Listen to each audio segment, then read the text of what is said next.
और कि आज तक ले सुगया से सहे जलाए पापा।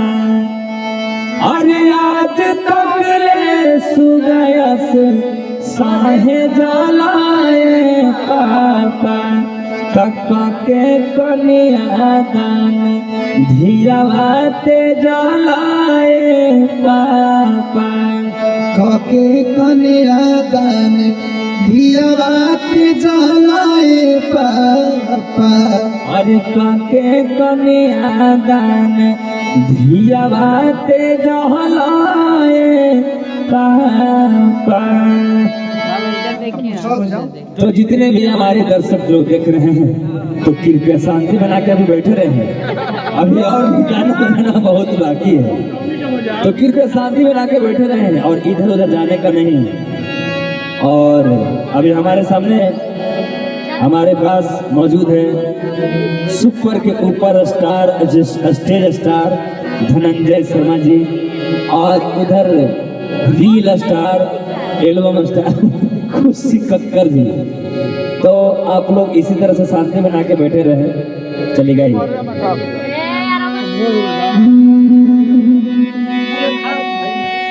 सैया के साथे अपना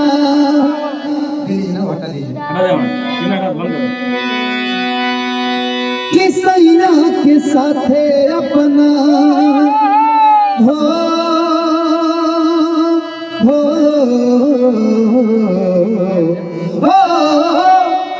कि सैया के साथे अपना हर ससुरा में जाई के कि धो दे हलुलाभ सा दाब से नहाई के कि धो दे हलुलाभ सा दाब से नहाई के कि हमारे ही नमावा के मेहंदी रचैलू दोसरा के बाग में जाके फुलैलू कि खुश रही है यार प्यार हो हो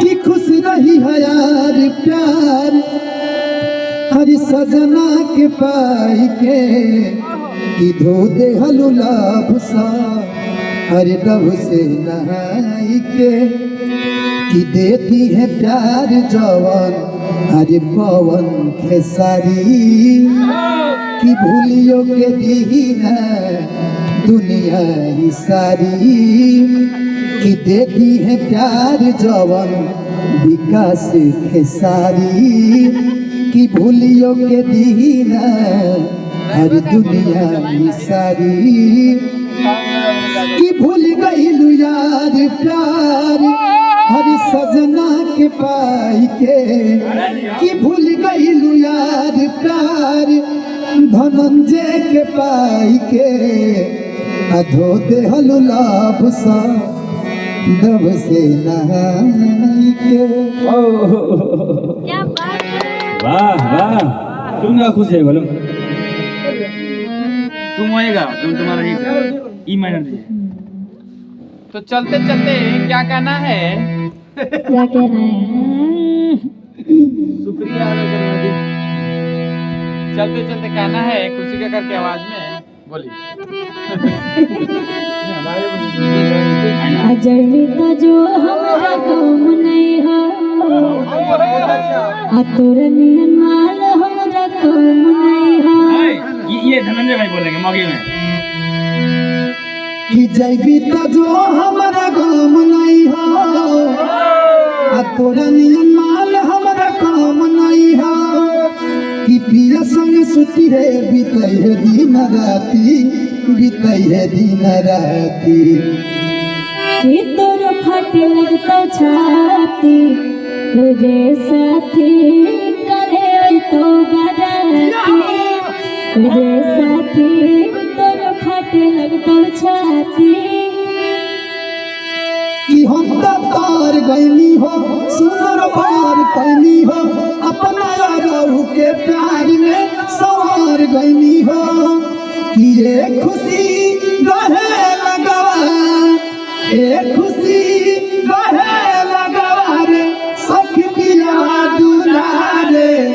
आए हाय रे सखी पिया दुल्हा रे। ना क्या बात है हमने करे हो गए यार पतरी कुमारिया अरे बाली उमरिया आलोच कत चले डगरिया पतरी कुमारिया बाली उमरिया आलोच कत चले डगरिया।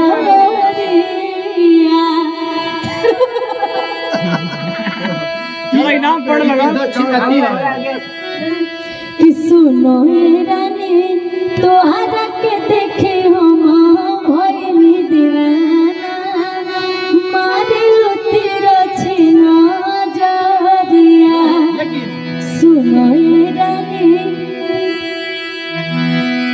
नजर के बान मत मारा सबरिया तू धरा जइबा। नजर के बान मत मारा सबरिया तू धरा जइबा। हर दिल के दर्दियों के दरियो ना भेटाता छन छन आई हो दादा हर जान बुझाता कम हो बत बेचाता हई बाजार में आके हो पिएला जहरिया के करो प्यार में। कि बदनाम खोके जिए दुबराम से बदनाम भइली रानी तोहरे नाम से। कि तुझसे पूछूं एक सवाल मेरे सवाल का दे तू जवाब क्या मेरी तरह तू भी तड़पता है क्या मेरी तरह तू भी तड़पता है। अब है नींद किसे अब है चैन कहाँ अब है नींद किसे अब है चैन कहाँ। ओ भाई बस बस बस क्या बात है थैंक यू सो मच। लेकिन हारमोनियम बहुत अच्छा बा। बहुत बढ़िया है निकल जाएंगे। चलते चलते